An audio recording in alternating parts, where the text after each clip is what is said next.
La historia inicia con una pregunta. Si alguien desea escuchar una historia divertida, se menciona que existen numerosos grupos armados en el mundo, pero todos tienen algo en común. Temen a un hombre llamado Peter. Este aparece sentado tranquilamente sobre varios cadáveres. Lo más sorprendente, según el narrador, no es la escena, sino que Peter tiene 60 años. En una confrontación entre criminales, uno de los sobrevivientes comenta que podría haber muerto como una leyenda si hubiese fallecido antes de ser cazado por numerosos asesinos. Conversa con un hombre enmascarado, quien lo amenaza, y se pregunta si este podría ser Peter, al verlo rodeado de los cuerpos de sus perseguidores. Aunque lo identifica, el sobreviviente asegura que, aun siendo Peter, seguiría siendo perseguido por millones de asesinos más, declarando que todo el esfuerzo no tiene sentido. Reflexiona sobre cómo Peter nunca fue descubierto. Entonces, Peter le pregunta si quiere saber el secreto. El protagonista se acerca al sobreviviente, afirmando que, aunque lo buscaran tantos, jamás lo encontrarían. Mientras se quita la máscara, comienza a explicar lo ocurrido. El sobreviviente queda impresionado por lo que descubre, pero finalmente muere, preguntándose si Peter era realmente quien decía ser. Luego, la historia retrocede 3 meses, a una librería. Un anciano cuelga un cartel de promoción mientras alguien le insiste en que deje de trabajar, que atienda las llamadas y visite el hospital, advirtiendo que podría morir en 3 meses.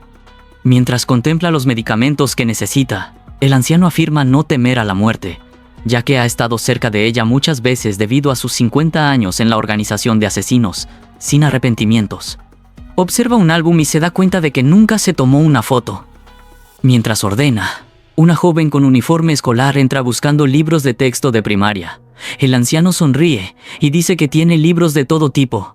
Ella pregunta por libros usados, y él le ofrece algunos desde los años 60 hasta los más recientes. La joven explica que son para su hermano.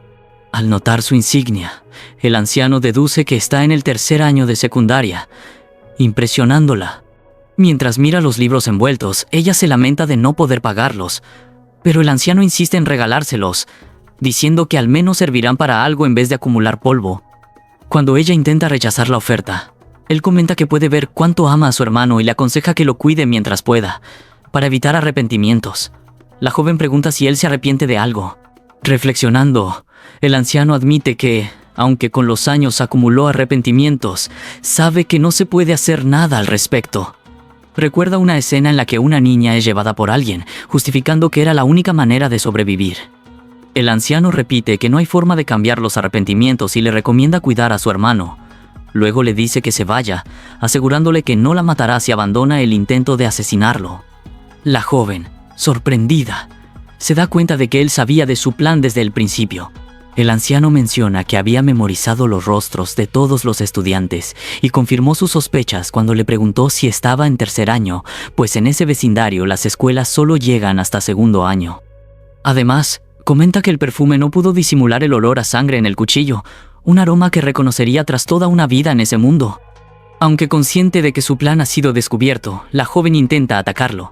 Sin embargo, duda al notar que, aunque está armada, siente que esto acabaría con su propia muerte. El anciano, con una mirada firme, la sorprende al mostrar que había preparado los libros que ella buscaba. Le dice que sabía que su historia sobre su hermano era cierta y le pide que se lleve los libros. Luego, revela que ambos son del mismo orfanato, Glory, y lamenta que ella no haya aprendido nada, repitiendo los mismos métodos de su época. Explica que la organización tiene una respuesta preparada en caso de fallar una misión. De pronto, se lanza hacia ella, mencionando que la respuesta es activar el plan B. Agarra a la joven por el cuello y, mientras ella intenta comprender, 2 asesinos emergen para eliminarla.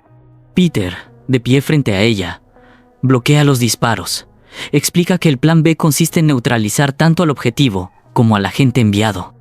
La joven ve que Peter, a pesar de haber recibido un disparo en el estómago, sigue defendiéndola. Los asesinos la toman como rehén, lo que hace dudar a Peter, quien recibe un golpe en la cara de otro atacante. Mientras uno de los asesinos se burla de él, un tercer hombre aparece. Este, conocido como Octopus, revela que incluso con su fama, Peter ya no es invencible debido a su enfermedad. Peter, enfurecido, exige saber por qué intentan matarlo. Octopus explica que el jefe está molesto con él y revela que hay una recompensa de 76.000 millones sobre su cabeza, el dinero acumulado por Peter durante su vida. El informante confirma que quien lo mate recibirá esa suma. El jefe de los asesinos, obsesionado con la idea de obtener los 76.000 millones ofrecidos, ordenó eliminar a Peter. Uno de los atacantes volvió a golpear a Peter, exigiendo que muriera en silencio. Después de una brutal serie de ataques, lo lanzó a otra habitación, convencido de haberlo noqueado. Desilusionado por lo rápido que había terminado, el asesino se retiró, pero Octopus se acercó para confirmar el estado de Peter. Fue entonces cuando Peter le dio un regalo, una granada de destello. El artefacto detonó, cegando al informante y a sus hombres, mientras Peter aprovechaba la confusión para escapar. Los asesinos pronto dedujeron que Peter había planeado ser arrojado cerca de la salida trasera. Octopus, sin perder tiempo, les ordenó encontrarlo, seguro de que no llegaría lejos debido a sus heridas. Mientras tanto, la joven que había presenciado todo permanecía atónita ante lo ocurrido. Bajo la lluvia en un parque público, Peter cayó al suelo, luchando por levantarse. Cojeaba y su cuerpo, desgastado por la edad y las heridas, apenas respondía. En ese momento, recordó su vida ligada a la organización. Rememoró los años de entrenamiento extremo, aprendiendo a usar cuchillos, hackear sistemas y ejecutar misiones. Mientras los demás niños exploraban redes sociales, Peter se preparaba para sobrevivir en un mundo despiadado. Recordó un episodio con un espía ruso que sufrió congelación y cómo enfrentaron juntos a un grupo terrorista. Todo cambió con la llegada del nuevo jefe, quien lo consideraba inservible debido a la enfermedad que lo debilitaba. Para el jefe, Peter ya no cumplía las expectativas y debía ser descartado. Aunque Peter nunca buscó reconocimiento ni recompensas por su lealtad de décadas, le dolía que quisieran deshacerse de él de esa manera. Su única preocupación era proteger el dinero destinado a su hija. Sin embargo, sus fuerzas lo traicionaron y cayó al suelo, sangrando.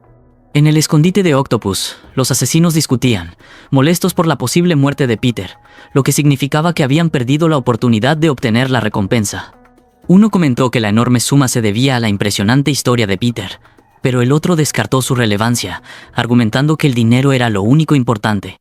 Mientras hablaban, observaban una foto de Peter. De repente, un hombre apareció y señaló que esa era la primera foto que le tomaron.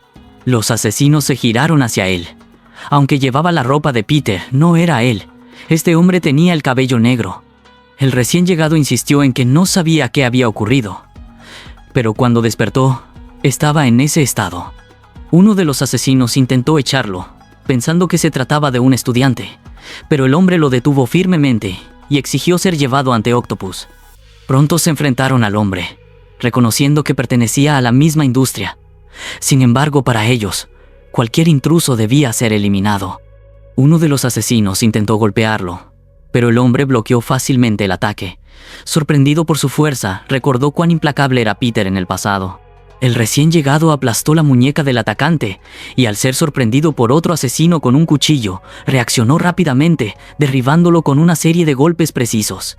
Mientras el primer atacante recogía el cuchillo, exigió saber quién lo había enviado. En respuesta, el hombre explicó que los asesinos que dominaban solo los cuchillos eran de tercera clase, mientras que aquellos que manejaban diversas armas eran de segunda clase. Luego, tomó un pulpo cercano, declarando que los asesinos de primera clase podían convertir cualquier cosa en un arma. El atacante, incrédulo, se lanzó contra él, pero el hombre utilizó los tentáculos del pulpo para desarmarlo desde la distancia y luego lo estranguló con ellos. Finalmente, lo lanzó hacia una olla de líquido hirviendo, eliminándolo por completo. Recuperando la foto, el hombre reflexionó sobre el comentario de Octopus acerca de la recompensa y la única imagen que tenían de Peter.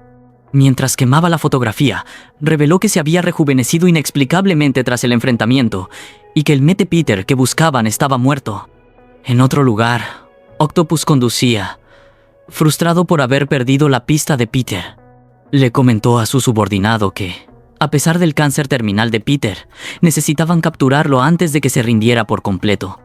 Mientras tanto, Peter entró en un restaurante controlado por Octopus. Al ver que no estaba allí, concluyó que su enemigo había ganado algo de tiempo. Luego, en la estación de metro, Llamó la atención de los transeúntes al mirarse en el espejo sin camisa, sorprendido por su apariencia rejuvenecida. También notó que su cáncer y las heridas del enfrentamiento habían desaparecido.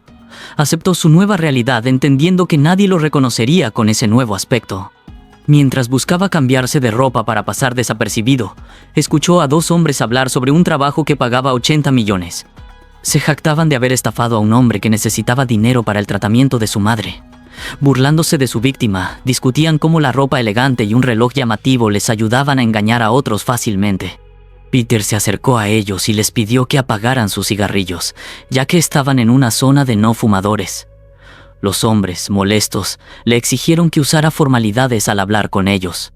Uno de los hombres abofetea a Peter, exigiéndole que se marche mientras aún están de buen humor. Peter, en silencio, camina hacia la puerta del baño, buscando evitar problemas con ellos. Sin embargo, una vez allí, cierra la puerta con llave, decidido a resolver el asunto rápidamente. Regresa donde los dos hombres, quienes vuelven a quejarse por la interrupción. Peter se arremanga y les dice que les mostrará lo que les ocurre a quienes no respetan a sus mayores en Oriente. El hombre que antes lo abofeteó intenta hacerlo de nuevo, pero Peter responde con 2 golpes precisos, dejándolo fuera de combate. Su compañero saca un cuchillo y amenaza a Peter, diciéndole que no sabe con quién se está metiendo. Peter observa el arma y comenta que el hombre la está sujetando mal, advirtiendo que podría cortarse los dedos si la maneja de esa manera. El hombre, molesto, asegura que no blandirá el cuchillo mientras apunta directamente a Peter. Peter, con calma, señala que alguien que realmente planea apuñalar no dejaría su brazo expuesto. Al intentar atacar, el hombre es desarmado por Peter con un movimiento rápido, seguido de un golpe que lo derriba. Mientras grita de dolor, Peter le explica que no lo apuñaló porque, de haberlo hecho, ya estaría muerto. Ante esto, el hombre le pregunta quién es. Peter responde que no le interesa su negocio, pero lo agarra por el hombro y le susurra que, si llegara a saber su verdadera identidad, tendría que matarlo. El hombre, aterrorizado, pierde el control de su vejiga, algo que Peter no deja pasar, burlándose de que sus pantalones no le serán de mucha ayuda. Al salir del baño, Peter revisa su teléfono y descubre que los 76,000 millones de wones que tenía han desaparecido. Irritado por el robo, camina por la estación vistiendo la ropa de uno de los criminales, reflexionando que esa era una muestra del valor de su entorno. En el camino, escucha a una chica hablar sobre haber recibido una beca del Glory Club.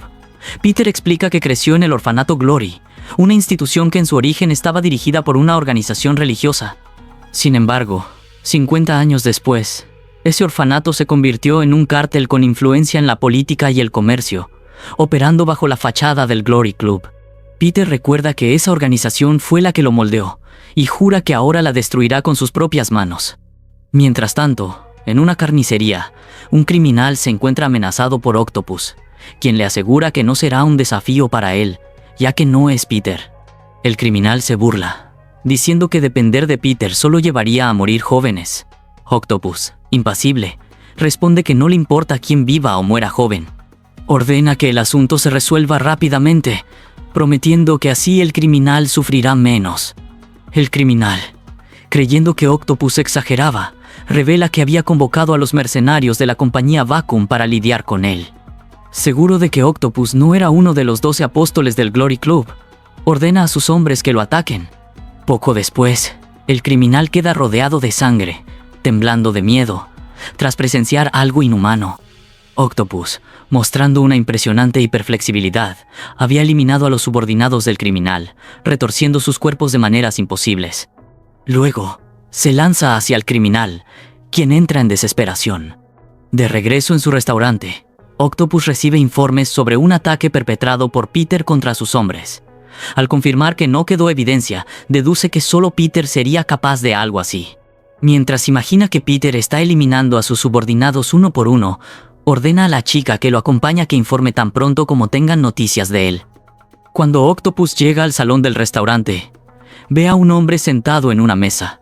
Su subordinado pregunta si el hombre había hecho una reserva, pero el extraño responde que no tiene una reserva, sino un rencor. Intrigado, Octopus pregunta si se trata de dinero, y el hombre menciona una gran suma, 76,000 millones. Octopus, al escuchar la cifra, ordena cerrar las puertas y asegura que el hombre no saldrá vivo por estar relacionado con Peter. Sin embargo, el extraño no se parece al Peter que Octopus conoce. Confundido, Octopus se pregunta si podría ser un discípulo o incluso el hijo de Peter, aunque descarta ambas posibilidades. Decide ofrecerle dos opciones: revelar el paradero de Peter y morir, o quedarse en silencio y ser asesinado de todas formas. Mientras tanto, el hombre comienza a comer despreocupadamente, provocando la ira de Octopus. Se burla de que nadie ha sobrevivido después de retarlo, pero menciona una tercera opción: revela que él es Peter. Octopus, incrédulo, escucha cómo el hombre se identifica como el legendario asesino. Aún así, no lo cree, ya que Peter luce demasiado joven. Peter, burlándose, le dice que parece tener problemas de audición y asegura que fue él quien eliminó a sus subordinados. Aunque Octopus acepta que alguien mató a sus hombres, no puede comprender quién está frente a él. Al final, ordena a su subordinado que dispare al hombre, pero este último es atacado en el cuello antes de disparar. Al caer se revela que un palillo fue arrojado con precisión, clavándose en su cuello. La chica, horrorizada, observa cómo Peter, con una calma inquietante, toma el control de la situación, pensando que él parecía tener su misma edad, pero con habilidades que nadie en Glory, ni siquiera en el país, podría igualar. Octopus, fascinado, comenta que le agradaba el chico y, creyendo que su precisión fue cuestión de suerte, le pregunta si quisiera unirse a ellos. De repente, Octopus saca una pistola y dispara frenéticamente contra el joven. Sin embargo, Peter usa la mesa como escudo, bloqueando las balas. Octopus se burla, asegurando que una mesa no puede detener un arma, mientras recarga su pistola. Se acerca, insistiendo en que Peter le diga dónde estaba, y ofreciéndole unirse a ellos para evitar una muerte inútil. Cuando Octopus rodea la mesa dispuesto a acabar con él, nota que Peter ha desaparecido y que el líquido rojo esparcido no es sangre, sino salsa. Frustrado, Octopus comienza a buscarlo por todo el lugar, preguntándose cómo pudo desaparecer tan rápido. Pensaba que nadie podía ser un fantasma, pero finalmente lo encuentra colgado de un pilar con la boca llena de salsa. Peter aprovecha el desconcierto de Octopus y le escupe la salsa en la cara, cegándolo momentáneamente. Inmediatamente, Peter golpea su brazo, desviando su puntería, y con la otra mano desmonta la pistola, dejándola inservible. Con Octopus desarmado, Peter lo golpea repetidamente con una velocidad increíble, incapacitándolo antes de que pueda reaccionar. Octopus, aturdido, empieza a dudar si realmente estaba enfrentándose a un chico. Cuando Peter lo inmoviliza con un movimiento rápido, el informante queda impresionado por su fuerza y habilidades, superiores a las de cualquiera que haya enfrentado antes. Octopus recuerda una táctica de su entrenamiento: aprovechar el momento en que el enemigo baja la guardia. Había perfeccionado una técnica única basada en su hiperflexibilidad, diseñada específicamente para atacar cuando todo parecía perdido.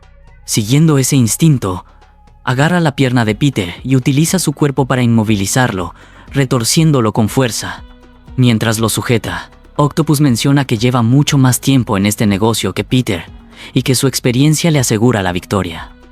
Sin embargo, cuando escucha una voz preguntar cuánto tiempo llevaba allí, levanta la vista y ve a Peter de pie frente a él, sosteniendo el cuerpo de otro hombre. Horrorizado, Octopus comprende que había estado retorciendo el cadáver de un subordinado que Peter ya había eliminado. Octopus, consciente de su derrota inminente, intenta negociar. Agarra a su subordinada, ofreciéndola a Peter como una moneda de cambio, argumentando que, aunque no tenía experiencia, aún podría ser útil.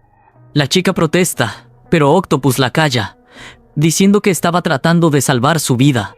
Peter acepta la oferta, y Octopus, aliviado, se apresura a huir, prometiendo no interferir más. Mientras escapa, piensa en investigar al joven para obtener más información. Sin embargo, cuando escucha a Peter mencionar la táctica de hacer o morir, todo empieza a encajar en su mente. Al mirarlo, reconoce la misma aura de Peter, el legendario asesino, y recuerda que nadie que lo hubiera enfrentado había sobrevivido. En un instante, Peter ataca, retorciendo cada extremidad de Octopus con movimientos rápidos y precisos. Finalmente, termina con su vida, dejando su cuerpo sin vida en el suelo. Mientras tanto, los superiores de la organización reciben la noticia de la muerte de Octopus, Confirman que las cámaras fueron eliminadas antes de que alguien pudiera acceder a la escena y que no quedó evidencia alguna. Desde una azotea, uno de los líderes hace flexiones con un brazo mientras se burla de la situación. Declara que la recompensa de 76,000 millones por esta misión de nivel SSS se enviará a todos los asesinos de Glory, autorizándolos a cazar a Peter. En las calles, un niño señala un anuncio en las pantallas que muestra una promoción de comidas para ancianos. Peter se detiene al reconocer la única foto que tienen de él en el anuncio, entendiendo que Glory estaba difundiendo información sobre él. Más tarde, recibe un folleto con más detalles, deduciendo que no necesitaban buscarlo porque él mismo iría tras ellos. Decidido a acabar con Glory, Peter concluye que necesitará ayuda. Pero solo una persona viene a su mente, alguien que le resulta incómodo. En un lugar abandonado, Peter encuentra un edificio lleno de indigentes durmiendo en el suelo. Evitando a las personas, busca algo entre los anuncios de órganos y prostitución hasta encontrar un hueco en la pared que revela un pasaje secreto. Al descender, llega a un lugar lujoso. Peter observa los detalles restaurados del lugar, reconociendo que costó una fortuna. Entonces, alguien lo amenaza desde la oscuridad, colocando una punta cerca de su cuello. Era una mujer ciega, vestida con ropa de seda, sosteniendo un bastón mientras su perro guía lo miraba con desconfianza. La mujer sonríe, comentando que, aunque las cosas habían estado tranquilas, parecía que tendría que deshacerse de un cuerpo. Lo olfatea, notando que no huele a alcohol, lo que descarta que sea un vagabundo. Sin embargo, percibe en él una sed de sangre demasiado intensa para ser un simple ladrón. Para protegerse, intenta golpearlo con su bastón mientras pregunta si alguien lo había enviado. Peter esquiva los ataques de la mujer ciega, que continúa intentando golpearlo con determinación. A pesar de sus habilidades evasivas, Peter termina acorralado contra la pared mientras ella le apunta con su bastón. Acto seguido, la mujer lanza el bastón hacia él, advirtiéndole que tenga cuidado con el costoso papel tapiz. Peter esquiva nuevamente y observa cómo el bastón se clava en la pared, comenzando a reflexionar sobre algo. Se pregunta si realmente es ciega, dado que sus habilidades eran excepcionales. Mientras tanto, ella no duda en elogiarse a sí misma por su destreza.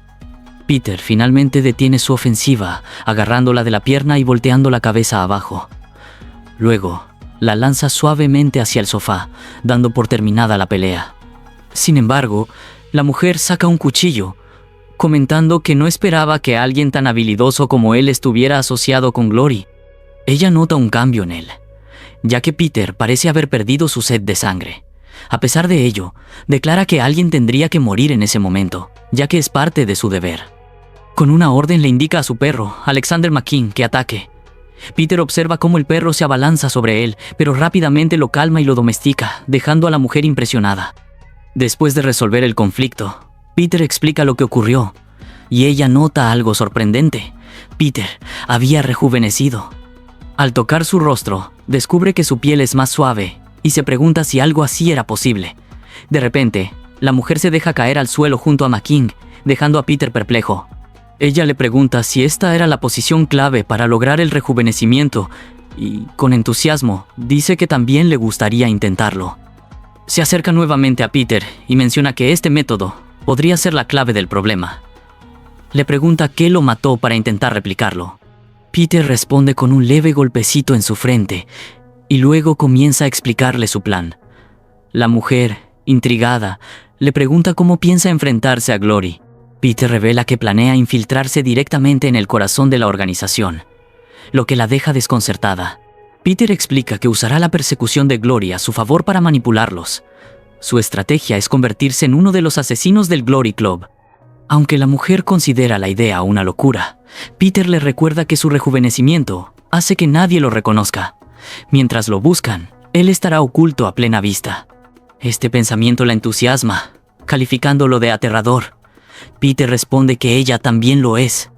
Sin embargo, la mujer le recuerda que sería imposible convertirse en un asesino del Glory Club sin haber sido criado en el orfanato Honor, como fue el caso de su identidad pasada. Esta nueva versión joven de él es solo un extraño. Peter, sin embargo, insiste en que existe una manera de lograrlo. Al día siguiente, Peter se presenta como un nuevo estudiante en la escuela Divine Honor, una institución conectada al Glory Club. Su plan es infiltrarse haciéndose pasar por un estudiante atractivo. Usando el alias de Kim-Soo, inmediatamente llama la atención de las estudiantes, quienes lo encuentran fascinante y elogian incluso su nombre, calificándolo de sexy. Una de las chicas lo invita al auditorio, y cuando Peter responde, quedan aún más cautivadas por su voz. Mientras camina hacia el auditorio, una maestra curiosa le pregunta cuál es su tipo de chica, hasta que otra persona la regaña por su comportamiento inapropiado. Peter reflexiona que, aunque Divine Honor parece una escuela normal, en realidad es una academia para asesinos. Los estudiantes son entrenados discretamente en habilidades mortales, y su objetivo es integrarse en la clase especial de asesinos. En el auditorio, Peter recibe un mensaje de la mujer ciega, quien le recuerda que la clase de asesinos solo acepta estudiantes del orfanato Honor, y le pregunta cómo planea superar ese obstáculo. Peter responde que hay una excepción rara que usará a su favor. Sube al escenario para presentarse ante todos los estudiantes, impresionándolos con su confianza. Durante su discurso menciona sus pasatiempos, talentos y, sorprendentemente, su intención de convertirse en un asesino, lo que deja a todos atónitos. Su declaración también impacta a la mujer ciega y a su perro. Pero este era exactamente el plan de Peter: captar la atención de la clase de asesinos, asegurando su reclutamiento. Para calmar la sorpresa general, añade que quiere ser un asesino que también destaque en lo académico. Esto genera burlas entre algunos estudiantes que grabaron su presentación. De repente, un chico empuja a un estudiante que estaba grabando y confronta a Peter. Este joven, llamado Yang Jel, lo acusa de haber seducido a su novia, Jen, quien era la chica más popular de la escuela. Yang, entre lágrimas, se queja de que Jen, su novia desde hace 22 días, perdió interés en él tras la llegada de Peter. Furioso, decide vengarse y se lanza contra Peter. Yang es conocido por haber dominado todo el distrito de Mapo con sus puños. Pero Peter lo enfrenta con calma. Cuando Peter contraataca, Yang siente que está a punto de morir. Con miedo, lamenta no haber protegido a Jen antes. Sin embargo, Peter detiene su golpe justo antes de tocarlo, dándole un simple golpecito en la frente. Yang cae inconsciente, temblando por la intensidad de la experiencia. En ese momento, un miembro del personal aparece, molesto por la pelea.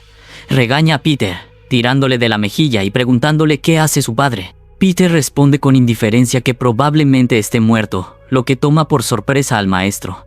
Mientras es llevado, las estudiantes continúan admirándolo, y la subordinada de Octopus lo encuentra, preocupándose por sus motivos y lo que está planeando.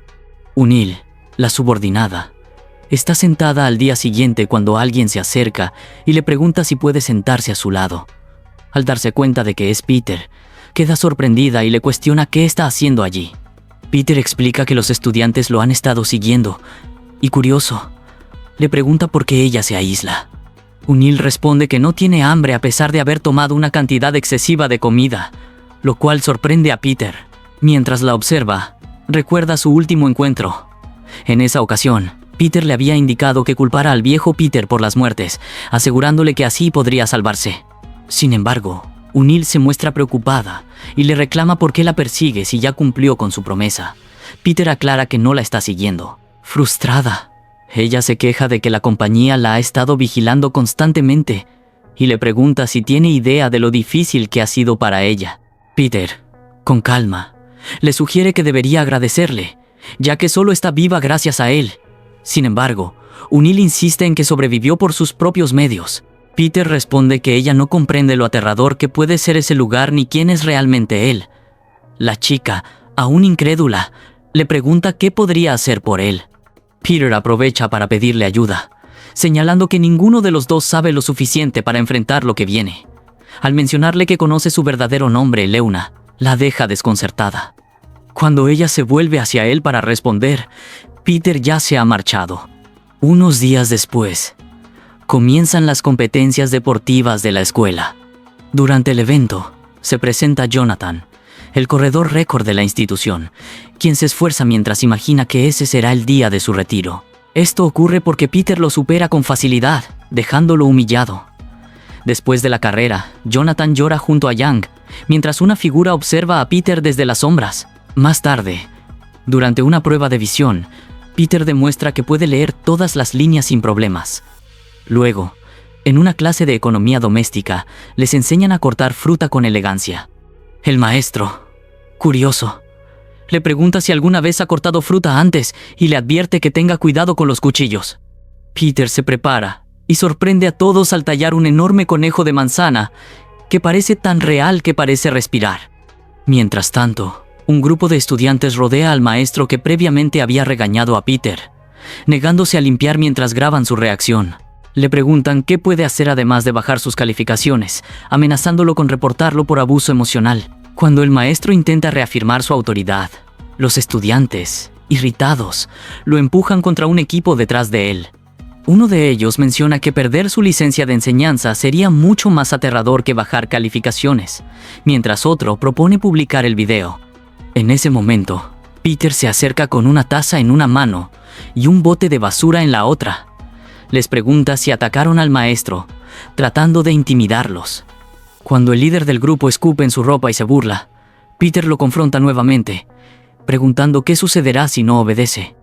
Molesto, el líder intenta golpearlo, pero Peter esquiva con facilidad, dejando al líder frustrado y avergonzado ante las burlas de sus amigos. Finalmente, Peter lo derriba de una patada, dejándolo tirado boca abajo. Uno de los amigos del líder intenta sorprender a Peter con un ladrillo, pero este lo intercepta y lo rompe antes de que el atacante pueda reaccionar. Aterrados, los 3 estudiantes se disculpan tanto con Peter como con el maestro antes de salir corriendo, alegando que la justicia siempre prevalece. Peter, tranquilo, comenta que esa es la razón por la que ganó. Luego, Peter se acerca al maestro, preguntándole si está bien. Aunque el maestro intenta regañarlo, Peter finge no escuchar. Observa que los estudiantes olvidaron el teléfono con el que grababan. En ese momento, el maestro intenta golpearlo con una patada, pero Peter bloquea el ataque, confirmando las sospechas del maestro de que tenía habilidades extraordinarias. El maestro sostiene la taza que Peter le entregó y comenta que, incluso durante la pelea, no derramó una sola gota de café. Intrigado, le pregunta dónde aprendió esas habilidades. Peter revela que busca venganza por haber perdido todo lo que había acumulado, describiéndose a sí mismo como alguien muerto en vida. El maestro, interesado, le pregunta si planea unirse al club de voluntarios mientras adopta una postura más seria. Todo esto forma parte del plan de Peter, quien intenta captar el interés del maestro Lee Wang-yu, instructor de asesinos del Club Glory en la escuela. Este club de voluntarios es en realidad una fachada para entrenar a futuros asesinos gloriosos, y el maestro reconoce el potencial de Peter. Wang-yu lleva a Peter a la sala del club de voluntarios, donde el protagonista se sorprende al encontrar un grupo de estudiantes aparentemente normales. Wang-yu ordena a los estudiantes prestar atención mientras introduce a Peter como un nuevo miembro. Entre ellos está Yuna, quien queda asombrada por la decisión de Peter de unirse. Preocupada, intenta mantener la calma mientras Peter la observa fijamente, deseando que no diga nada comprometedor. Peter le guiña un ojo, lo que lleva a Yuna a preguntarse si ella será su próxima víctima. Peter se presenta al grupo, agradeciendo la bienvenida, aunque nota que la sala es demasiado ordinaria para ser un lugar donde se entrenan asesinos. Sin embargo, 2 estudiantes, De Hyung y De Kojota, intentan intimidarlo, cuestionando cómo un extraño pudo ser admitido cuando solo los del orfanato Honor son aceptados. Recordando que no puede revelar su conexión con el orfanato, Peter escucha al maestro proponer una sencilla fiesta de bienvenida. Algunos estudiantes del club de voluntarios mencionan la tradición del puñetazo sangriento, lo que deja a Peter algo desconcertado. Mientras sacan sus armas, Peter se da cuenta de que efectivamente han sido entrenados por Glory. Sin embargo, otro grupo interviene, proponiendo dar una bienvenida a Peter. O'Neill trata de calmar la situación, consciente de que Peter podría eliminarlos a todos si quisiera. Jay intenta apartarla, advirtiéndole que podría salir perjudicada, mientras Yuna reflexiona que O'Neill solo quiere protegerlos a todos. En ese momento, los hermanos Du se acercan a Peter, burlándose y tratando de descubrir si realmente sabe pelear o solo es un fanfarrón. Peter responde con calma que sabe un poco, mientras recuerda haber peleado más de 1500 veces. Uno de los hermanos carga contra él, declarando que será su última pelea. Sin embargo, Peter los golpea a ambos simultáneamente, dejándolos sorprendidos. G comenta que este lugar no es para cualquiera, ya que aquí la gente arriesga sus vidas. Jeff menciona su ambición de convertirse en el mejor asesino del mundo, siguiendo los pasos de su ídolo, el apóstol Peter. Añaden que este club no es para nepotistas como él. Después de retroceder, Peter, visiblemente aburrido, les dice que está cansado de esta pelea y que ya tuvo suficiente de escucharlos terminar las frases del otro. Les sugiere atacar juntos. Irritados, los hermanos Du cargan nuevamente, presumiendo de su fuerza y alardeando de sus 18 años. Peter, indiferente, recuerda que ha vivido 65 años y muestra poco interés en su bravata. Aunque los hermanos intentan presumir tras el enfrentamiento, están visiblemente exhaustos y empapados en sudor. Los estudiantes del club se burlan, diciendo que el recién llegado huyó por miedo al no haber reaccionado durante la pelea. Mientras tanto, Peter camina por los pasillos donde Yuna lo intercepta nuevamente. Ella le reprocha que subestime al club de voluntarios y afirma que no puede engañarla, ya que lo observó durante la pelea. Yuna revela que Peter no usó ninguna fuerza para enfrentarse a los hermanos Du. Aunque Peter intenta excusarse diciendo que siempre da lo mejor de sí, Yuna lo contradice, señalando que mientras ellos sudaban y jadeaban, él ni siquiera se veía cansado. Finalmente, lo empuja contra la pared, exigiendo saber por qué se contiene y qué gana ocultando su verdadera fuerza. Peter, evasivo, le pregunta si realmente quiere saber lo que planea. Luego, deslizándose por la pared, escapa diciendo que es hora del almuerzo, a pesar de que es medianoche. Mientras tanto, en un estacionamiento de autobuses, un conductor bebía para pasar el rato hasta el amanecer. Estaba satisfecho tras recibir 1.000.000 de wones por alquilar su autobús. Sin embargo, al encontrarse con quien lo contrató, se sorprende al ver a un solo hombre en lugar de un grupo. El conductor pregunta dónde están los demás, y el hombre responde que solo está él, entregándole una maleta pesada. Luego, señala varias otras maletas que también deben ser cargadas, mencionando que contienen muchas cosas. El conductor, irritado por la cantidad, comienza a cargar el equipaje, pero el hombre detiene su mano y le propone una apuesta, que adivine qué contienen las maletas. Nervioso, el conductor rechaza la propuesta y continúa el viaje, observando al hombre a través del espejo retrovisor. Mientras conduce, recuerda que vio una de las maletas moverse. De vuelta en el club de voluntarios, el maestro anuncia la llegada de un invitado especial. Choi Anang, presidente del grupo DEA. Explica que los estudiantes serán divididos en equipos, y el equipo ganador recibirá un certificado de voluntario con la recomendación del presidente, lo que les permitirá convertirse en asesinos gloriosos. Tanto Peter como Yuna reconocen esta oportunidad como crucial para ascender. El maestro detalla la misión: un rescate. Explica que ha habido numerosos secuestros de adolescentes y que el hijo único del presidente es una de las víctimas. Cuando un estudiante pregunta por qué la misión no es manejada por la policía, el maestro responde que el presidente busca venganza personal. Aclara que el objetivo es rescatar al niño, no involucrarse más allá de eso, y pide voluntarios. Inicialmente, nadie levanta la mano, y el maestro intenta motivarlos recordándoles que, si no participan, tendrán que esperar 2 años más para ser considerados asesinos. Finalmente, los hermanos Du se ofrecen como voluntarios, pero pronto notan que Peter y Yuna también se han inscrito, lo que provoca burlas hacia ambos. Yuna confronta a Peter, que permanece tranquilo. El maestro comienza a explicar la misión, dejando a todos impresionados. Peter ve esto como su oportunidad para retomar su lugar como asesino de Glory. El plan los lleva a un parque donde deben camuflarse entre bailarines disfrazados de carnaval. Los hermanos Du se distraen con las bailarinas, mientras Yuna, comiendo algo, comenta sarcásticamente que no apartan la vista de ellas. Mientras tanto, Peter atrae la atención de varias chicas que quieren intercambiar contactos con él, pero Yuna se mantiene enfocada en la misión. Yuna recuerda que el maestro mencionó que el objetivo es rescatar al hijo del presidente. Sabe que este parque fue el último lugar donde se vio al niño y se pregunta si aún estará vivo. Al observar a Peter, comienza a pensar que tal vez él podría resolver el problema. Peter sugiere investigar un lugar que le resulta curioso y Yuna reflexiona sobre cómo siempre parece no poder entrar al lugar sin una reserva. El personal les pide a Peter y a su grupo que se retiren. Esto irrita a H, quien comienza a discutir con el encargado, atrayendo las miradas de los presentes.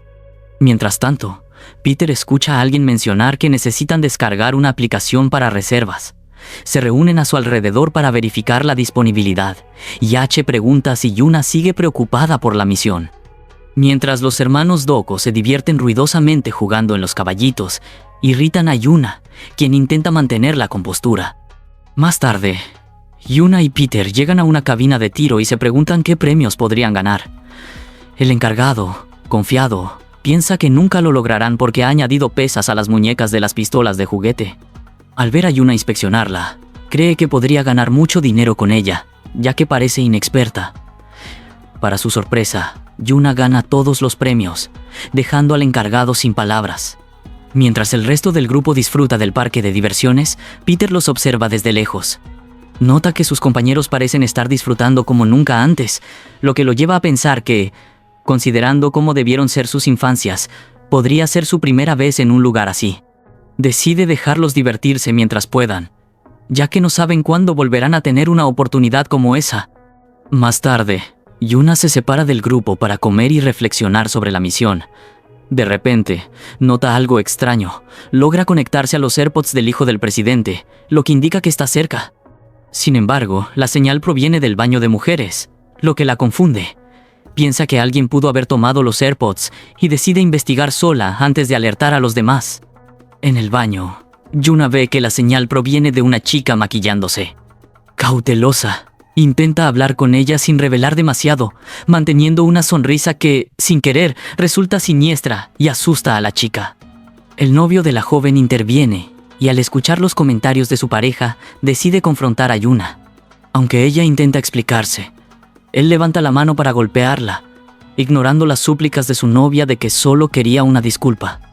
Yuna, alerta, bloquea su ataque, lo voltea y lo inmoviliza, amenazando con clavarle su paleta en la oreja. Sin embargo, rápidamente se da cuenta de que reaccionó por instinto y soltó al hombre, devolviéndole la paleta mientras él tiembla de miedo. Luego se acerca a la chica, la agarra del rostro y le exige saber de dónde sacó los AirPods. Mientras tanto, Peter revisa su teléfono, ajeno a la multitud que lo observa embelesada debido a su apariencia. Yuna finalmente se reúne con el grupo, informando que encontró los AirPods y sabe dónde se perdieron. Peter menciona que ya había deducido el lugar, un sitio donde gritar o saltar sería normal y pasaría desapercibido. Ambos coinciden en que deben investigar la casa embrujada, ya que, aunque las entradas estaban agotadas, no habían visto a nadie entrar en todo el día. Los hermanos Doko, quejándose de que la diversión terminó, intentan concentrarse en la misión. Mientras tanto, Helen discute con Yuna sobre quién liderará el camino.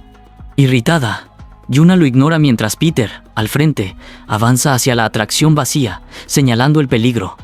Les advierte que se preparen, lo que desconcierta a H. Peter se da cuenta de que la misión tiene un propósito oculto. Los estudiantes fueron enviados para ser secuestrados y acercarse al rehén. Justo cuando un hombre aparece, Peter y Yuna caen inconscientes. En la oficina de la escuela, el profesor Wang Yu irrumpe furioso, exigiendo que el director contacte a los estudiantes. El director explica que no puede localizarlos, y Wang Yu revela que la misión era mucho más peligrosa de lo que parecía. Menciona a Park Sang-ho, un ex candidato a apóstol expulsado por ser incontrolable, lo que preocupa al director. Sin embargo, este intenta tranquilizarlo, afirmando que los estudiantes están preparados. Wang Yu, sudando y nervioso, le muestra algo al director, una pierna mecánica perteneciente a Sang-ho. Al verla, el director queda atónito, y Wang Yu enfatiza que Sang-ho es extremadamente cruel. Mientras tanto, Peter y Yuna despiertan atados y amordazados a una columna en un almacén lleno de maletas. Sang-ho, impresionado, nota que los efectos del cloroformo en ellos son inusuales, ya que su postura no es la típica de alguien noqueado. Mientras se prepara para agarrar a Yuna, su teléfono suena. Responde la llamada y Wang Yu, reconociendo su voz, lo amenaza, prometiendo matarlo si lastima a los estudiantes. Sang-ho, tranquilo, responde burlonamente, recordándole a Wang Yu lo que le hizo al profesor anterior. Propone una apuesta, adivinar cuántos pares de piernas quedarían intactos tras su llegada. Si Wang Yu acierta, Sang-ho promete liberar al hijo del presidente. Si falla, Sang-ho plantea qué estaría dispuesto a perder a cambio. El director observa a Wang Yu, temblando de miedo ante las palabras de Sang-ho. Wang Yu se desespera, exigiendo saber dónde están los estudiantes y tratando de comunicarse con Yuna y Peter. Les ordena actuar rápidamente, convencido de que ya se han convertido en los objetivos principales.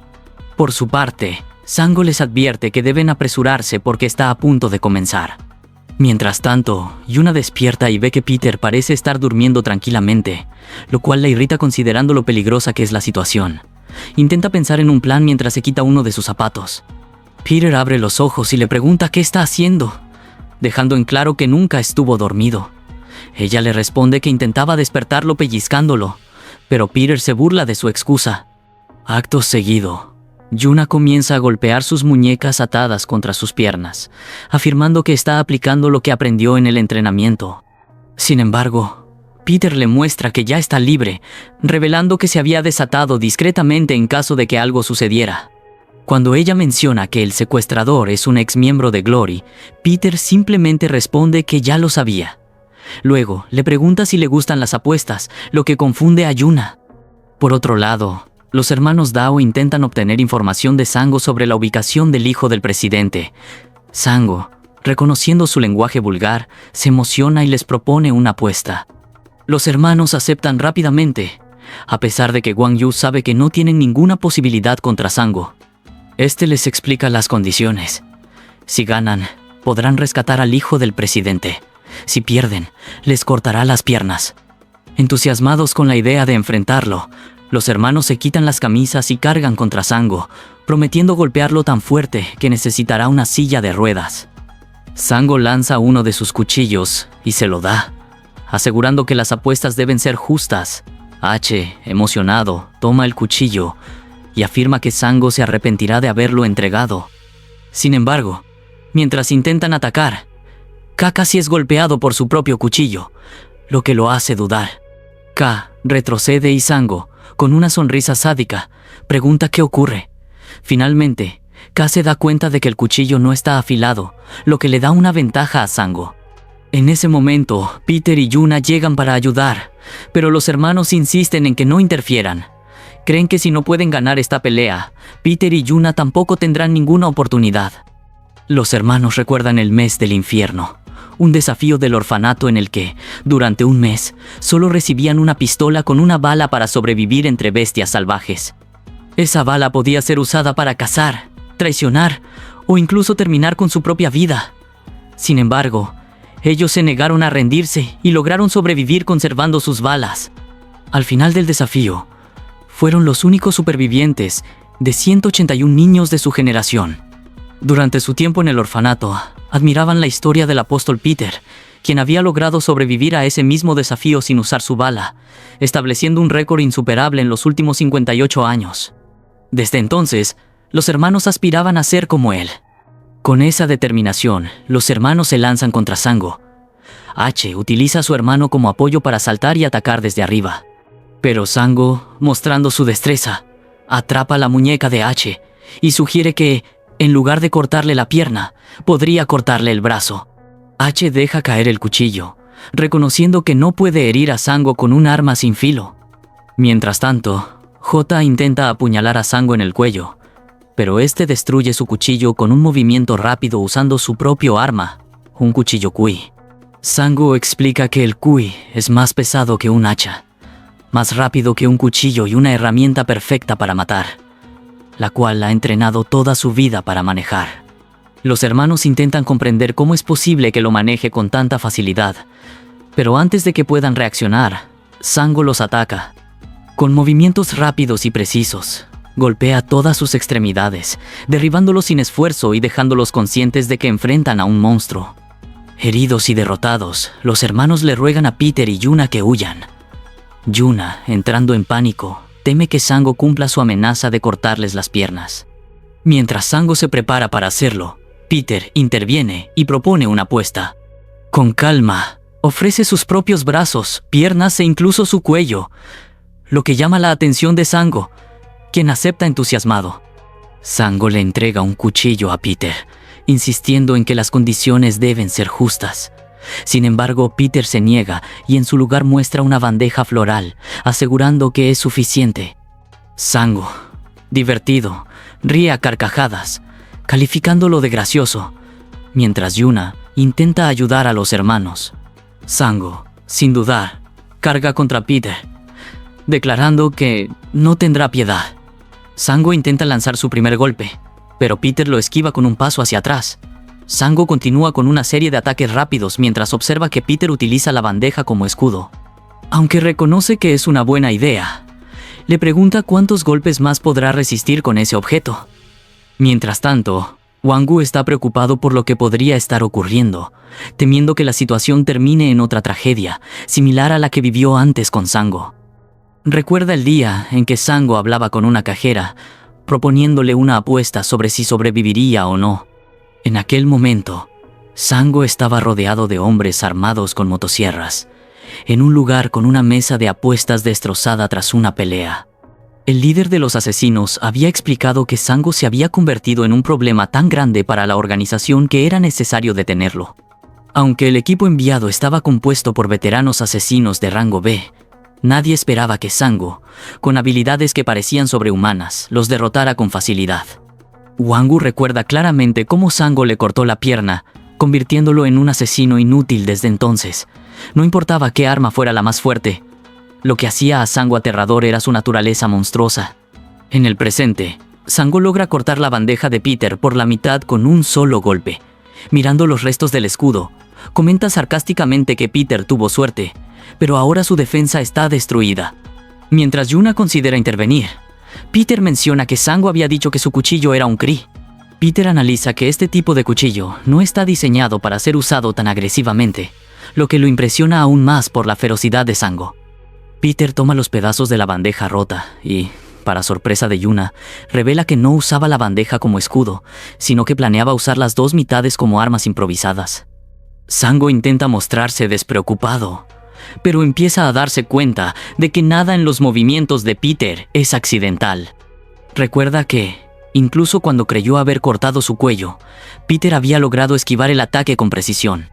Sango se pregunta si Peter realmente es un estudiante, ya que sus trucos y habilidades no parecen de alguien común. Para intentar desequilibrarlo, le lanza su abrigo, bloqueando momentáneamente su visión, y carga contra él con una serie de cortes rápidos, seguro de que esta vez lo alcanzaría. Pero cuando cree haber herido a Peter, se da cuenta de que solo ha cortado una almohada. Peter aparece detrás de él e intenta golpearlo con un pedazo de la bandeja.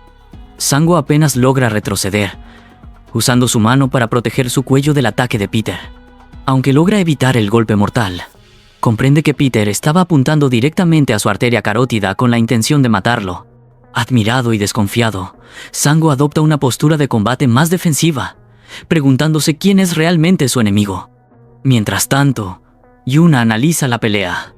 Nota que los movimientos del Kree de Sango son devastadores, destruyendo todo a su alrededor, pero también observa que el arma lo hace más lento, lo que le da ventaja a Peter si la pelea se prolonga. Sin embargo, Peter es golpeado ligeramente en el rostro, preocupando a Yuna. Sango, seguro de su superioridad, saca otro cuchillo oculto dentro del Kree y menciona que para eliminar ganado se necesita la herramienta adecuada. Al deshacerse del Kree, Sango recupera su velocidad, cambiando el curso de la pelea. Ahora, Peter se encuentra en desventaja, obligado a defenderse de la serie de ataques rápidos de Sango usando las mitades de la bandeja. Yuna se da cuenta de que los nuevos cuchillos de Sango están diseñados para apuñalar, pero él los usa de una manera más brutal. Cuando Sango está a punto de asestar un golpe directo al cuello de Peter, su mano de repente se congela y deja caer el cuchillo. Sorprendido, Sango se da cuenta de que su mano no puede ejercer fuerza. Peter, tranquilo. Le pregunta si aún puede sostener algo después de ver caer el cuchillo. En ese momento, Sango entiende el verdadero plan de Peter desde el principio. Resulta que Peter había apuntado a los músculos y nervios de las manos de Sango durante toda la pelea. Al debilitarlos progresivamente, Sango quedó incapaz de sujetar sus armas. Peter explica que no tenía intención de matarlo, sino de desarmarlo completamente. Sango, incrédulo, empieza a temblar mientras analiza lo que acaba de suceder. Concluye que Peter no es un estudiante ordinario y se pregunta cuántas personas habrá matado hasta ahora. Peter, con calma, le recuerda que ya le había advertido que no podría ganar contra un cuchillo de hierro con una bandeja de plata. Luego envuelve la bandeja alrededor de su mano y con confianza Menciona que demostrará cómo un simple huevo puede romper una roca. En ese momento, Sango recuerda su terrible pasado. De niño, fue acosado por matones que lo colgaban boca abajo de un árbol todos los días. Aunque deseaba vengarse, no tenía la fuerza para hacerlo. Un día, los matones le arrojaron 2 perros y le dijeron que, si lograba vencerlos, dejarían de acosarlo. Asustado y deseando morir, Sango enfrentó su primera prueba de supervivencia. Hacer una apuesta marcó profundamente a Sango. Al escuchar esa frase, comenzó a levantarse, afirmando que sus piernas se movían por instinto. Sin entender cómo, avanzó hacia el matón y lo golpeó directamente en la cara. Comprendió que apostar su vida le daba fuerza, especialmente al vencer a su adversario. Desde entonces, todas sus peleas se basaron en arriesgarlo todo para sentirse poderoso. Con el tiempo, estas apuestas se convirtieron en una obsesión, ya que siempre ganaba al ser el más fuerte, hasta que Peter lo golpeó con un puño envuelto en una bandeja metálica. Sango cayó al suelo mientras Peter desechaba su improvisado guante metálico. Impresionado por la pelea, Peter se lanzó nuevamente hacia Sango, quien, desesperado, trató de mantenerlo a raya. En ese momento, Sango sacó una granada y le ordenó a Peter que se arrodillara, amenazando con detonar el lugar y apuntando a las maletas. Luego reveló que había escondido a los niños secuestrados, incluido el hijo del presidente Choi, dentro de esas maletas. La chica quedó en shock al imaginar la tragedia que desataría una explosión. Sango agregó que había una tubería de gas en el techo que podría acabar con todo si detonaba la granada. Insistió en que Peter se arrodillara, pero este lo desafió a que lo intentara. Antes de que Sango pudiera reaccionar, Peter le arrebató la granada y se la metió en la boca. Después, explicó cómo funcionaba, advirtiendo que abrir la boca sería fatal tras haber retirado el seguro. Mientras apretaba el puño, Peter declaró que esa era una verdadera amenaza. Aprovechando la situación, Peter golpeó a Sango, volvió a colocar el seguro de la granada y le ordenó que dejara de llorar y se levantara. Aunque Sango intentó justificarse diciendo que no quería recurrir a medidas extremas, terminó arrodillado, rogando que declararan el combate un empate y prometiendo liberar a los niños si detenían la pelea. Finalmente, W llegó al escondite preocupado por sus alumnos, pero encontró a Sango completamente derrotado, lejos de ser el temible hombre que había sido. Peter apareció apoyando a sus compañeros mientras Yuna le sonreía levemente. Así, el incidente se resolvió y los niños fueron rescatados con éxito. Sango fue colocado en una bolsa negra, suplicando que dijeran que fue un empate, y luego lo llevaron a la sede de Glory, donde terminó la pesadilla de Wang Yu. El grupo de Peter se reunió con los hermanos Doko, presumiendo de su trabajo en equipo, mientras Wang Yu reflexionaba sobre lo ocurrido. Peter le sugirió a Yuna que se abrigara bien para evitar enfermarse.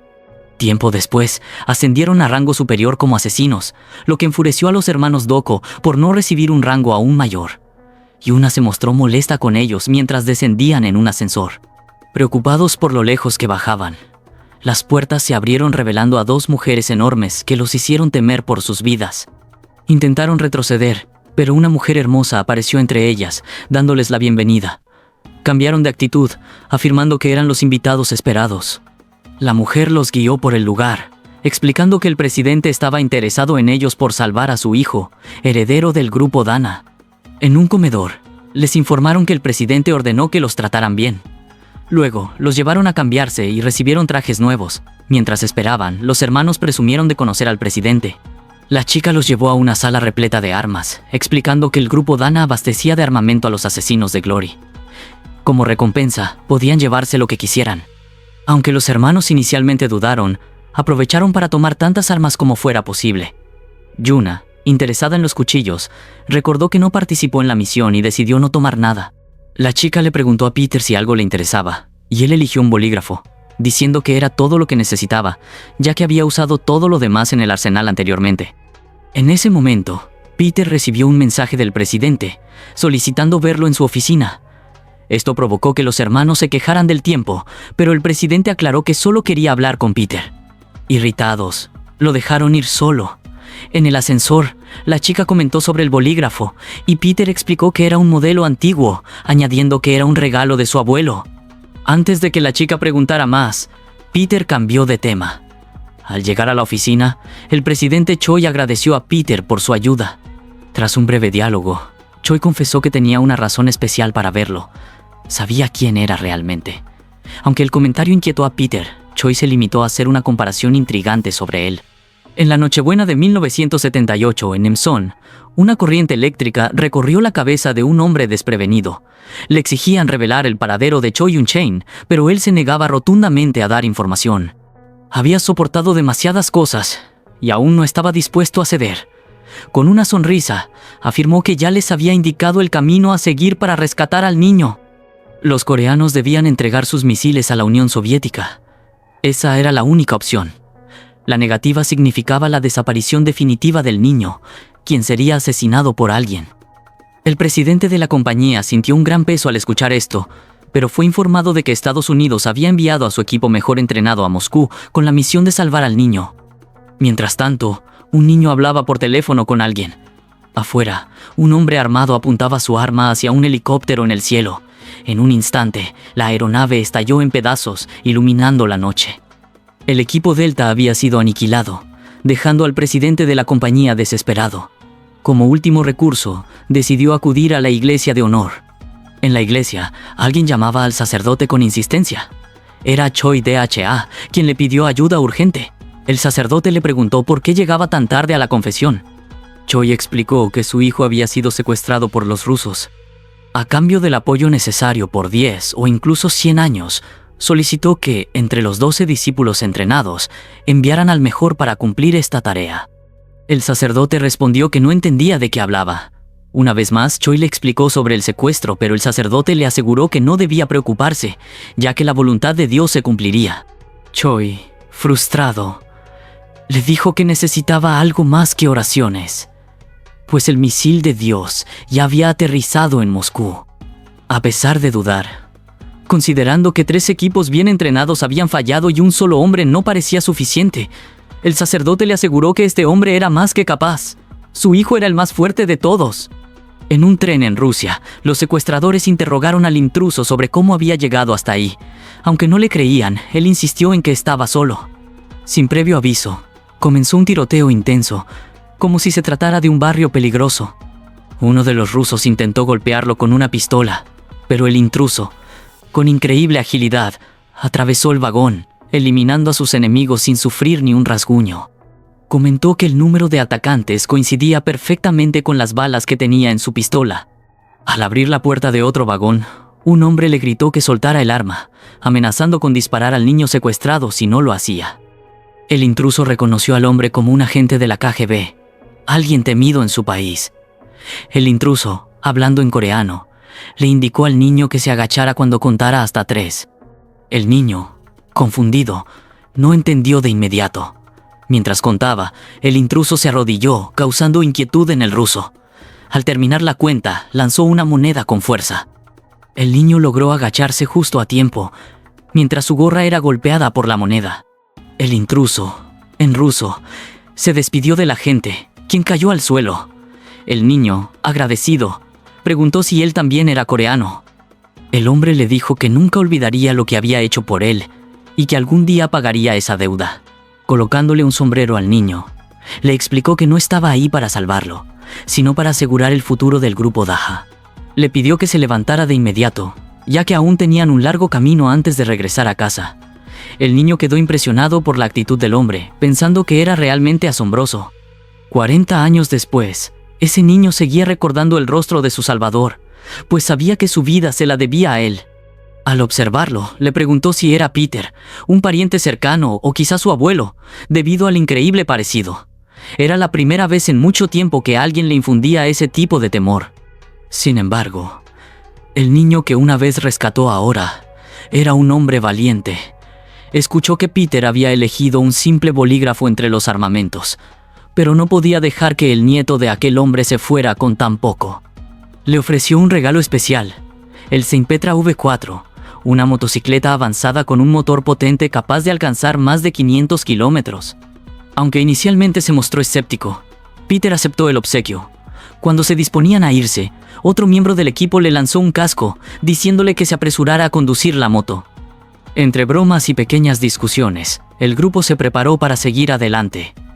Poco después, el profesor Gu los llamó para preguntar si habían disfrutado de la misión. Los advirtió sobre una reunión con otros asesinos de Glory, quienes sospechaban de los recién llegados. Al colgar, les animó a demostrar que eran mucho más que novatos.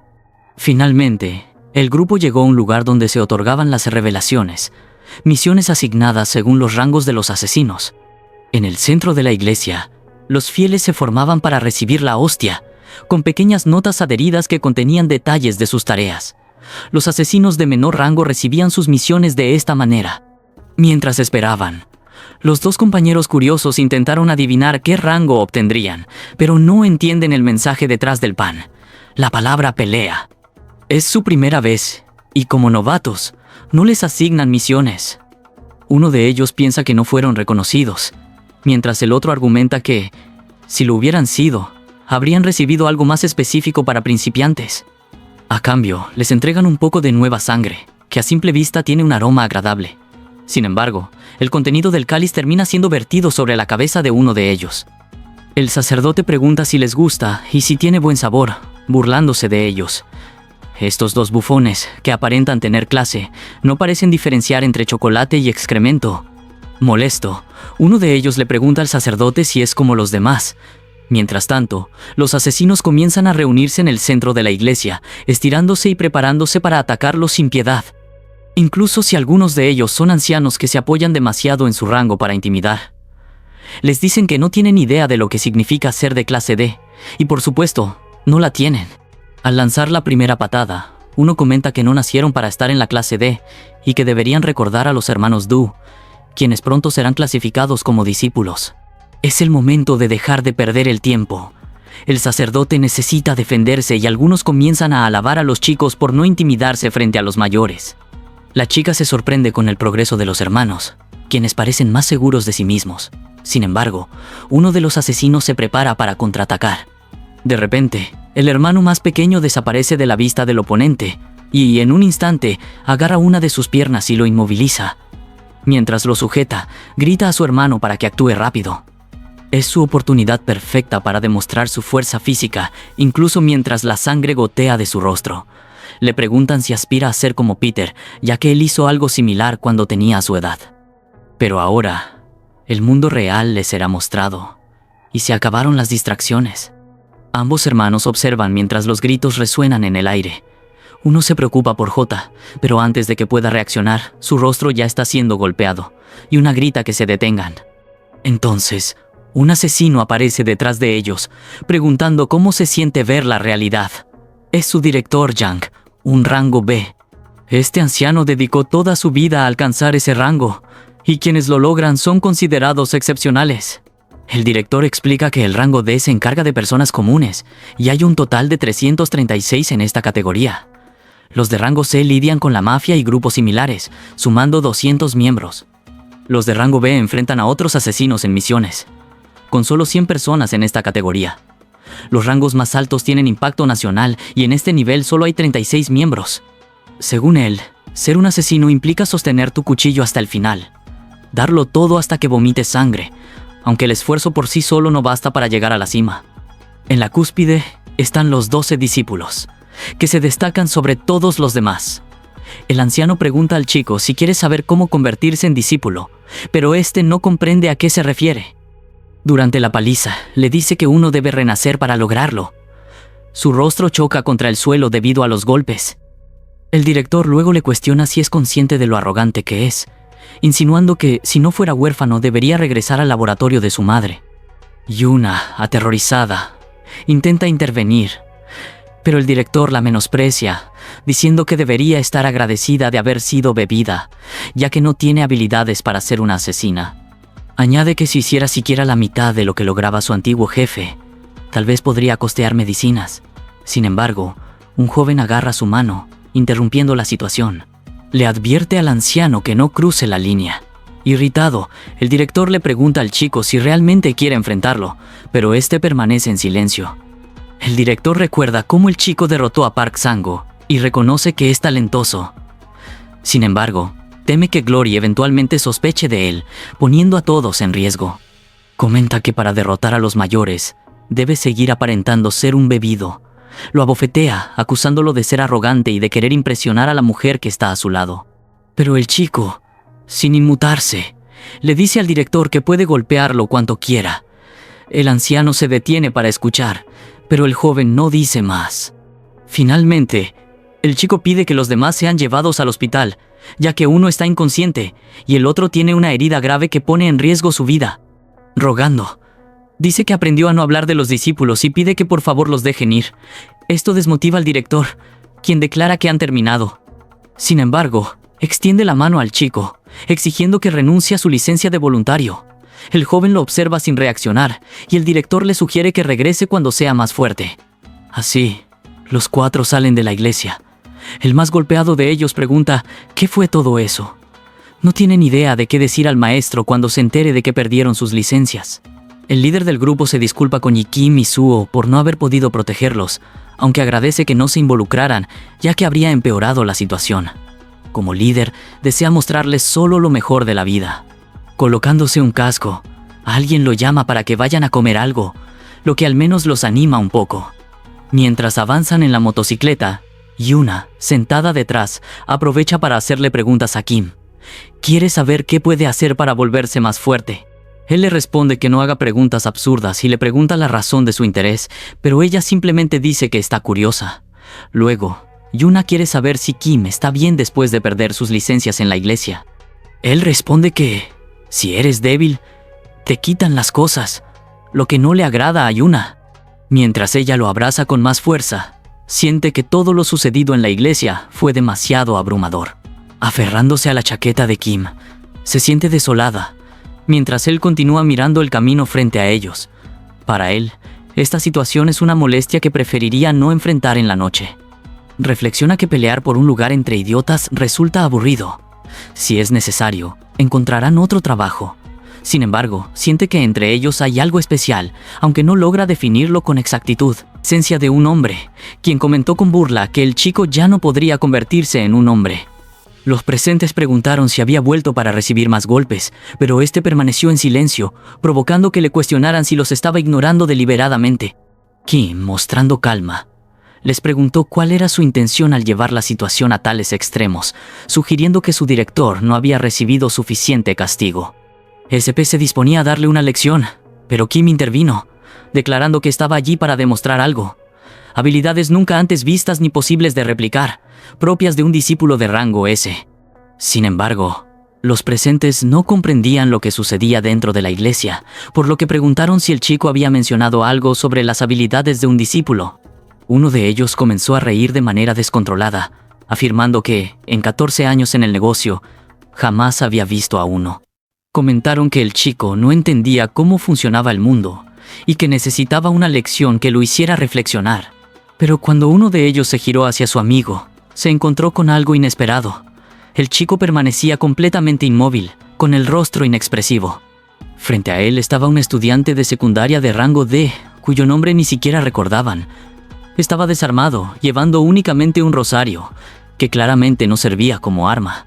Su postura estaba llena de aberturas, pero aún así, su presencia causaba inquietud. El hombre, visiblemente nervioso, no supo cómo reaccionar frente al joven. A pesar de los datos que tenía sobre él, sus ojos no coincidían con esa información. Su compañero le preguntó si realmente tenía miedo de un simple niño, a lo que respondió desviando la conversación, asegurando que no era el caso. Intentó justificarse diciendo que el chico tenía una mirada distinta, aunque no tenía sentido temerle. En ese ambiente regía una regla tácita. Los inferiores que se rebelaban contra los superiores eran corregidos, lo cual justificaba su castigo. Por eso, decidió arrojarle un libro, esperando una reacción. Según su plan, el chico usaría un brazo para bloquear el objeto, dejando expuestas sus costillas para un ataque sorpresa que lo haría doblarse de dolor. Sin embargo, las costillas del chico no eran su verdadero objetivo. Lo que buscaba era alcanzar sus ojos. Antes de que pudiera asestar su golpe definitivo, algo inesperado ocurrió. Las cuentas del rosario salieron disparadas por el aire de forma inexplicable. Sin comprender lo que sucedía, notó que sus manos ya no estaban donde deberían. El rosario no era un objeto ordinario. Mientras procesaba lo ocurrido, el hilo del rosario comenzó a enrollarse cerca de su cuello, siendo tan fino que resultaba casi invisible. En el fondo de la iglesia, diversos objetos comenzaron a romperse. Las bancas se destruían sin razón aparente. Todo ocurrió con tal rapidez que el hombre no pudo entender nada. Fue como si viviera una alucinación cuando sintió que su cabeza parecía separarse de su cuerpo. Llevándose las manos al cuello, comprobó con terror que su cabeza seguía en su lugar. Entonces, su compañero lo reprendió, acusándolo de haberse distraído en un momento crítico. Sin embargo, no era solo distracción, sino un miedo paralizante. Al observar al joven frente a él, supo que no podía hacer nada, porque en su mente ya había muerto miles de veces intentando atacarlo sin éxito. Ambos hombres quedaron mirándolo fijamente. En todos sus años de experiencia, el hombre había aprendido a evaluar si era capaz de derrotar a un oponente antes de comenzar una pelea, pero jamás había experimentado una sensación como esta. Ese chico era simplemente aterrador, operando en un nivel completamente distinto a todo lo que había conocido. Su aura asesina era inimaginable, y recordar las bofetadas que le había dado antes lo llenaba de arrepentimiento. Prefería morir antes que enfrentarse a las consecuencias de sus acciones. Perdido en sus pensamientos, Kim se acercó lentamente a JN, quien, para sorpresa de todos, admitió con desesperación que estaba equivocado. Suplicando perdón, confesó que había actuado mal, pero Kim simplemente le dio unas palmaditas en la cara. Le explicó que la capacidad de sentir la presencia de la muerte era un conocimiento fundamental para un asesino. Con esas palabras, Kim se retiró, dejando al hombre con una importante lección aprendida. Fuera de la iglesia, una mujer comentó que Kim no debería haber ido, ya que corría el riesgo de ser descubierto si peleaba. Sin embargo, él desestimó sus preocupaciones, diciendo que eso no sucedería. La mujer insistió, mencionando que un asesino de rango B había sido derrotado por un novato de rango D, lo cual era algo que no podría ignorarse. Kim, acelerando su motocicleta, dejó el lugar rápidamente. Mientras tanto, los hermanos se lamentaban por haber perdido sus identificaciones, considerándolas como sus salvavidas. Ambos estaban sumidos en sus pensamientos, preocupados por las repercusiones de lo sucedido y por cómo explicarlo. De repente, alguien los interrumpió. El asesino del día anterior estaba frente a ellos. Sobresaltados, pensaron que era un fantasma. Cuando les devolvió sus identificaciones, los hermanos comenzaron a celebrarlo, pero el hombre les pidió que fueran más discretos. Sosteniendo la identificación de Yuna, reflexionó sobre devolvérsela lo antes posible, ya que aún no la había visto. Mientras tanto, los hermanos presumían de lo ocurrido en la sala de entrenamiento, donde alguien luchaba con esfuerzo. Esa persona era Yuna, quien golpeaba con determinación un muñeco de práctica. En su mente, revivía una pelea en la que uno de los hermanos se enfrentaba a un oponente mucho más experimentado, mientras ella se sentía incapaz de ayudar. Así que por favor ayúdanos, y suscríbete al canal si aún no lo has hecho. Tu apoyo es muy importante y nos ayuda a seguir creando más contenido.